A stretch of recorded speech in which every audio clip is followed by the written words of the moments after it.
Hi hello నమస్తే. ముందుగా మీరు నన్ను క్షమించాలి, మన వీడియోకి చాలా గ్యాప్ వచ్చేసింది. సో ఈసారి అలా రాకుండా చూసుకుంటాను. సో ఇప్పుడైతే మనం విరూపాక్ష టెంపుల్, అలాగే Sri Raghunatha temple and Sanapura reserve చూడబోతున్నాం. ఈ విరూపాక్షుడు విజయనగర రాజుల కులదైవం. శివుడికి ఉన్న రూపాల్లో ఈ విరూపాక్షుడి ఒక రూపం. ఈ గుడి తుంగభద్ర నదిని ఆనుకుని ఉంటుంది. ఈ తూర్పు గాలి గోపురం సుమారుగా 50 మీటర్ల ఎత్తు ఉంటుంది. ఈ గుడికి ఉన్న స్పెషాలిటీ ఏంటంటే, మనం ఎంటర్ అయిన రాజగోపురం విద్యారణ్య స్వామి ఆలయం ముందు ఉన్న రాతి గుహలో ఆ గోపురం యొక్క ప్రతిబింబం తలకిందులుగా కనిపిస్తుంది.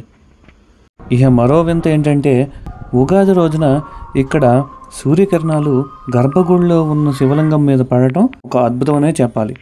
గుడి ప్రాంగణం చాలా విశాలంగా ఉంటుంది. జీవితంలో ఒక్కసారైనా అందరూ దర్శించవలసిన గుడి ఇది.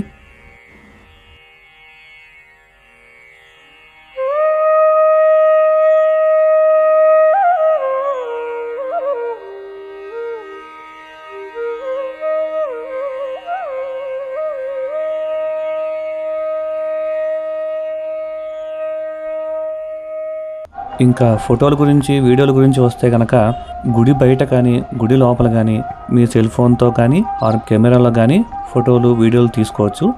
అంతేగాని అన్ఆథరైజ్డ్గా డ్రోన్స్ ఎగరేయటం గుడి ప్రాంగణంలో మాత్రం ఇక్కడ చాలా ప్రొహిబిటెడ్. ఎందుకంటే ఆ అనుభూతి నాకే అయింది. ఎలా అనుకుంటున్నారా?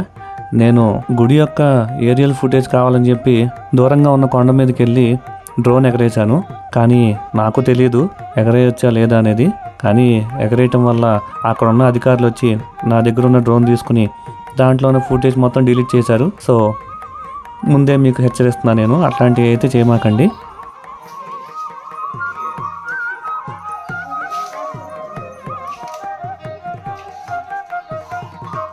ఇప్పుడు మనం హంపి నుంచి 6 కిలోమీటర్ల దూరంలో ఉన్న శ్రీ మల్యవంత రఘునాథ టెంపుల్కి వెళ్ళబోతున్నాం.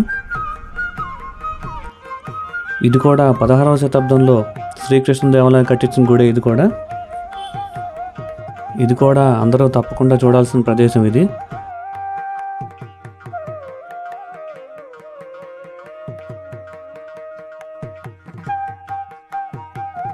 ఈ టెంపుల్లో మరొక ముఖ్యమైన రూల్ ఏంటంటే, నేను కెమెరాతో లోపలికి ఎంటర్ అవుతా అంటే తీయొద్దు, ఓన్లీ ఫోన్ మాత్రమే యూజ్ చేయండి అని చెప్పి అన్నారు. సో అందుకనే కెమెరా పక్కన పెట్టి నా ఫోన్తో రికార్డ్ చేయడం జరిగింది. ఇది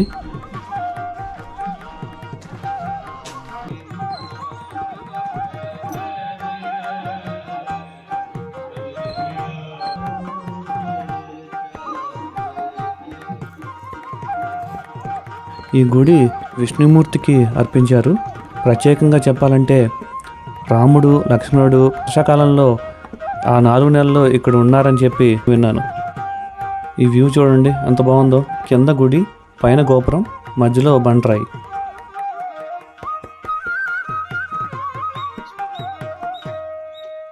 ఇంకా నెక్స్ట్ చూడబోయేది సనపుర లేక్.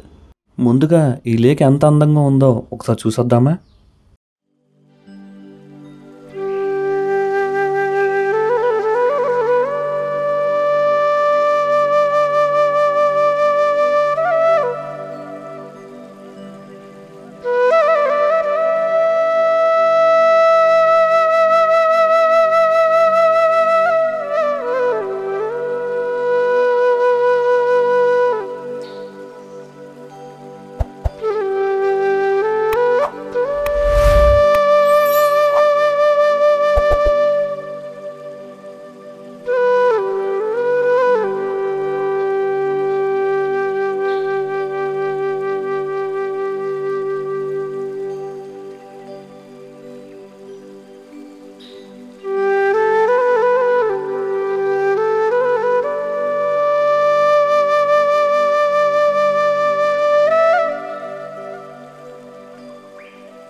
ఈ లేక్ ముఖ్యంగా పొలాల సాగునీటి కోసం వాడతారు. ఇది న్యాచురల్గా ఫామ్ అయింది. ఇక్కడ మెయిన్ అట్రాక్షన్ లోకల్ విలేజెస్ చేత నడపబడే బోటింగ్, డైవింగ్ లాంటి ఫన్ రైడ్స్ ఉంటాయి ఇక్కడ. డైవింగ్కి అయితే per person 350 to 500 rupees charge చేస్తారు. అలాగే తెప్పలో తీసుకెళ్ళటానికి ఇద్దరికి కలిపి 700 రూపీస్ ఛార్జ్ చేస్తారు. చుట్టూ కొండలు, మధ్యలో నీళ్లు చూస్తుంటే మనసుకి చాలా ఆహ్లాదంగా ఉంటుంది. సో హంపిని చూడటానికి వచ్చిన వాళ్ళు ఇది కూడా తప్పకుండా చూడండి.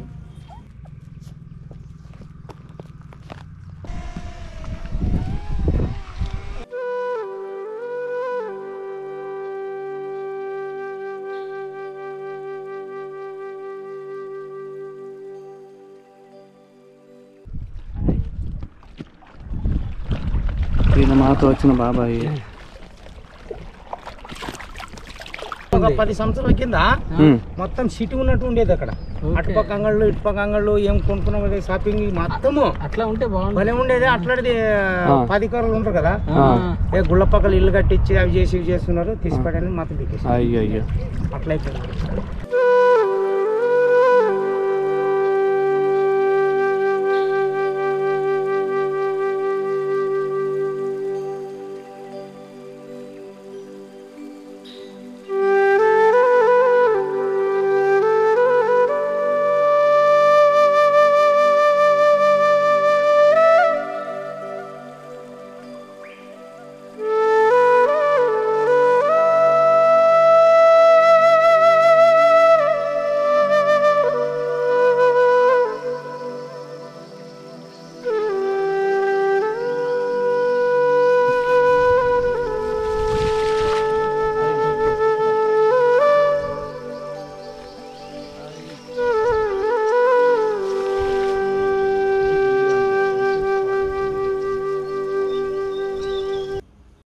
అబ్బా, తిప్పటం బాగానే తిప్పాడు కానీ నాకు కూడా దాంతోపాటు కళ్ళు తిరిగినాయి. ఎక్స్పీరియన్స్ అయితే చాలా బాగుంది, మీరు ట్రై చేయండి. సో చూసారు కదా ఫ్రెండ్స్, మళ్ళీ త్వరలోనే మీ ముందుకి మరో వీడియోతో వస్తాను. అంతవరకు సెలవు మరి, బాయ్.